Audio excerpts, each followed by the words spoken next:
ढेंकानाल नीलकंठपुर रक्त तीर्थ माटी रे शहीद बाजी राउतंक जन्म शतवार्षिकी उत्सव पालित। मुख्यमंत्री मोहन माझी कले योगदान। बाजी राउतंक साहस आम पाई प्रेरणा हेउ। बाजी राउतंक नाम रे हेब योजना और भुवनेश्वर रे एक रास्ता नामित हेब।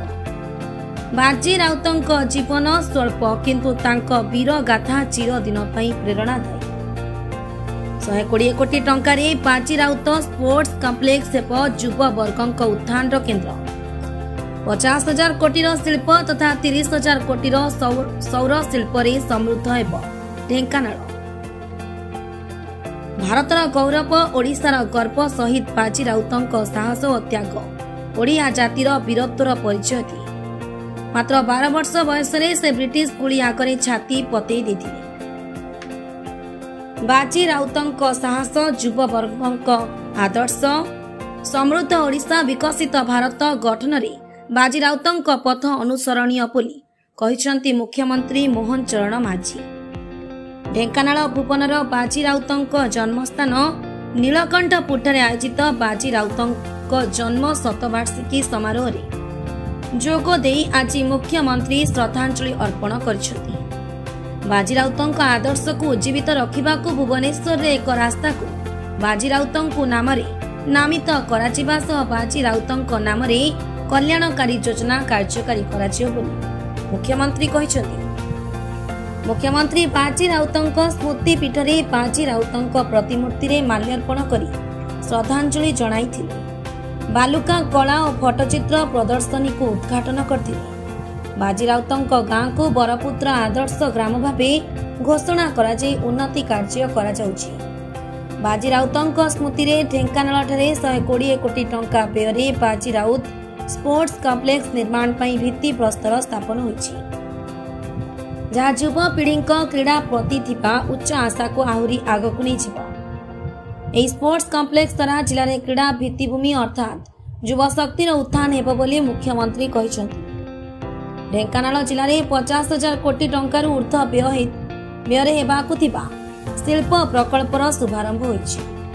एथिरे 30,000 कोटी टंकार व्यय केवल सोलार शक्ति शिल्प संबलित प्रकल्प। एणु ढेंकानाल जिला को ओडिशार सौर शक्ति समृद्ध जिला और राज्यर अग्रणी जिला भावे परिगणित करिबा हेउछि आम सरकार लक्ष्य। एही सबु प्रकल्प जोगु 26,400 प्रत्यक्ष एवं परोक्ष नियुक्ति सुजोगर संभावना रही। प्रत्येक नियुक्ति अर्थ हेउछि गाँर जणे युवकंकु आउ स्थानांतरित हेबाकु पड़िबो नाही। एही आम ओडिशा माटी रे आम ओडिया पुओ चाकरी करिबो, निजर आउ ओडिशार भविष्यत निर्माण करिबो। एही अवसर रे मुख्यमंत्री बाजी राउतंक दायित्व और प्रजा मंडल आंदोलन संग्रामी परिवार वर्गों को संबर्धित करथिले। साहित्य एकाडेमी द्वारा प्रकाशित पुस्तक ढेंकानाल गण संग्राम अमर शहीद बाजी राउत और बाजी राउतंक फोटो उन्मोचन करथिले, जहाँ जिलार समस्त विद्यालय रे बंटन कराजिबो। एही समारोह रे खाद्य जोगाण और खाउटी कल्याण एवं विज्ञान और कारिगरी मंत्री कृष्ण चंद्र पात्र, उच्च शिक्षा क्रीड़ा और युव सेवा एवं ओडिया भाषा साहित्य और संस्कृति मंत्री सूर्यवंशी सूरज, सम्मानित अतिथि भावे ढेंकानाल सांसद रुद्र नारायण पाणी, परचंग विधायक विभूति प्रधान, कामाख्यानगर विधायक शत्रुघ्न जेना, हिंदोल विधायिका सीमाराणी नायक प्रमुख शहीद प्रति श्रद्धांजलि जणाइथिले। ओडिया भाषा साहित्य और संस्कृति विभाग सचिव तथा निर्देशक डॉक्टर विजय केतन उपाध्याय प्रारंभिक सूचना देथिले। ढेंकानाल जिलापाल आशीष ईश्वर पाटिल धन्यवाद देथिले। ढेंकानाल स्वतंत्र प्रतिनिधि अक्षय कुमार नंदंक रिपोर्ट, ढेंकानाल न्यूज ओडिशा। प्रथम थर करी भारत वर्षर सर्वकनिष्ठ स्वाधीनता संग्रामी शहीद बाजी राउतंकर जो जयंती उत्सव तांकर जन्ममाटी अर्थात नीलकंठपुर ढेंकानाल रे यही जो जगार आम उपस्थित अच्छा ये जगार आज प्रथम थर कर राज्य सरकार निजे आसिक पालन करिवार बहुत बड़ा गोटे सौभाग्य प्राप्ति लाभ कर कहवाई चाहूँगी जो महान देशभक्त बाजी राउत जी कि अदम्य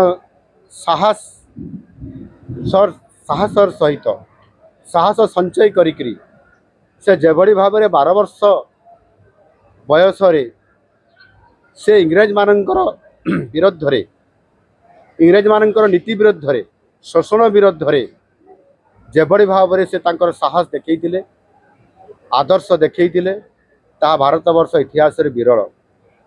एणु निश्चित भाव में तांकर आदर्श को आज ओडिशा सरकार एवं विशेष करी आम सरकार आसिला परे ओडियार अस्मिता को पुनर्जीवित करने ओडिशार बरपुत्र मान को सम्मानित करने एवं तांकर जन्मस्थान रे तांकर स्मृतिपीठ बनैबा प्रतिष्ठा करने एवं जन्म उत्सव पालन करने सहित श्रद्धांजलि सभा इत्यादि कार्यक्रम करने को गुरुत्व देइचंती एवं सेथिपाई आमे उत्कल गौरव मधुसूदन दास तांको जन्मस्थान रे उत्कल दिवस बा ओडिशा दिवस पालन करने प्रथम थर करी आमे सेही भली भाव रे आमर कवि जयदेवंकर जन्म स्थान जन्ममाटी रे तांकर जन्म जयंती पालन करने विप्लवी धरणीधर केन्दुझर तांकर कुसुमितार जन्म जयंती पालन करी एभली अनेक कार्यक्रम हाथ को नवा स्मृतिपीठ एवं सेथिरे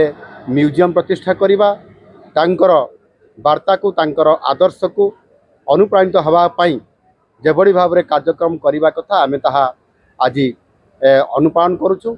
आज बड़ सुजोग आज मते प्राप्त है प्रथम थर करी ए राज्यर दायित्व नेला परे आज तांकर जन्म स्थान को आसी जन्म माटी को आसी तांकर स्मृतिपीठ रे श्रद्धांजलि ज्ञापन करने एवं तांकर आदर्श को नहीं अनुप्राणित हो काम करने आज ढेंकानालवासी सहित ओडिशावासी सहित आज निश्चित भाव में आलोचना करवा ये गोटे बहुत बड़ आम एक ऐतिहासिक मुहूर्त हम।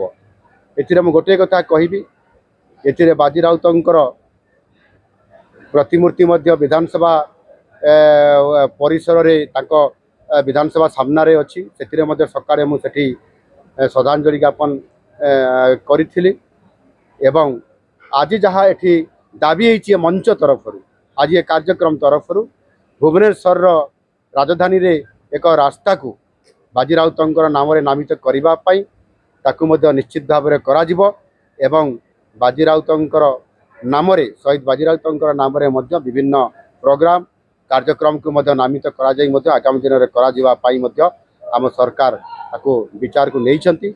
एनु निश्चित भाव में एभली एक साहसी अदम्य साहस देखैतिबा एवं आदर्श हिसाब से आज आम सामने थिबा समस्त युववर्ग को मोर से गोटे वार्ता आज जेभली भाव में देश आज जेभली भाव में एक संकटमय परिस्थिति देकर गति करुछि से भली परिस्थिति रे आज देश रक्षा करबा पई बाजी राउतंकर जो साहस थिला बाजी राउतंकर जो से आदर्श थिला ताकू पाथेय करी समस्त युववर्ग को अनुप्राणित होई काम करबा पई ए देश पई ए समाज पई ए जाति पई आज तांको अनुप्राणित करने मुझे अनुरोध करी निश्चित भाव में युववर्ग आगामी दिन में बाजी राउतंकर आदर्श अनुप्राणित हो देश और समाज में काम करेंगे।